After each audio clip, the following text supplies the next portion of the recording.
बिहार के जनादेश के आधार पर नीतीश ने फिर से सीएम की कुर्सी संभाल ली है।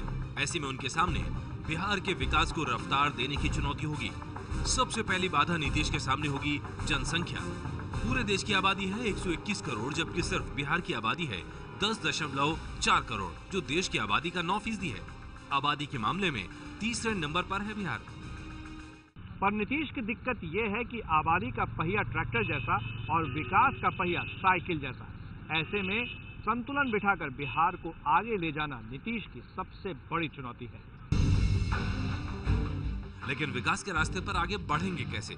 शिक्षा एक बड़ी जरूरत है, पर भारत की 74% की साक्षरता दर के मुकाबले बिहार की साक्षरता दर सिर्फ 64 है। भारत में शहरों की साक्षरता दर 84 है तो बिहार की सिर्फ 77। भारत के गांवों की साक्षरता दर 68 है तो बिहार की 60।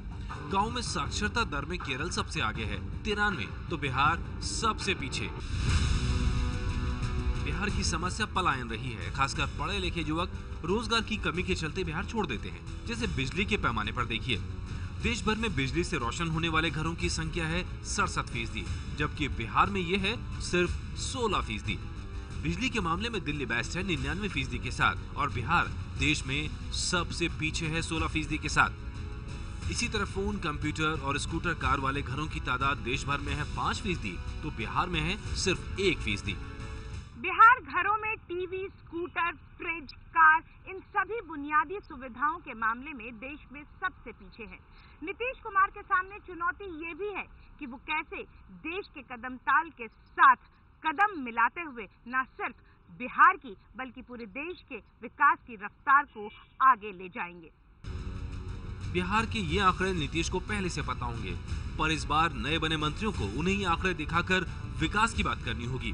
बिहार के गांव में विकास की हकीकत यह है, घरों में पानी वाला नल है सिर्फ 3% के पास, घरों में रेडियो है बिहार की सिर्फ 26% जनता के पास, घरों में टीवी है बिहार में सिर्फ 10%, और घरों में फोन है सिर्फ 54%। घरों में शौचालय बिहार में सिर्फ 18% घरों में है। अगर गांवों के अलावा शहरों को मिलाकर बात करें तो देश भर में शौचालय वाले घरों की तादाद 47% है, जबकि बिहार में यह है 23%। लक्षद्वीप में यह आंकड़ा 98% है, जबकि 23% के साथ बिहार सबसे पिछड़े राज्यों में से है। घरों में मौजूद सुविधाओं के अलावा बात करें तो आंकड़ों के मुताबिक भारत में करीब 18 लाख बेघर हैं, जिनमें से 46,000 बेघर सिर्फ बिहार में हैं। नीतीश को विकास के रास्ते पर गाड़ी दौड़ानी होगी, लेकिन गाड़ियों के आंकड़े बताते हैं कि मंजिल अभी बहुत दूर है। सामान ढोने वाले वाहनों की तादाद देश भर में है 70 लाख, जबकि बिहार में देश के सिर्फ 1% सामान ढोने वाले वाहन हैं। इसी तरह बसों के मामले में देश भर में 12 लाख बसें हैं, जबकि बिहार में देश के सिर्फ 2% यानी 23,000। देश भर में 10 करोड़ 2 पहिया वाहन हैं, जबकि बिहार में आबादी का 9% होने के बाद भी देश के सिर्फ 2% वाहन हैं, सिर्फ 19 लाख। महाराष्ट्र में ये 1.2 करोड़ है।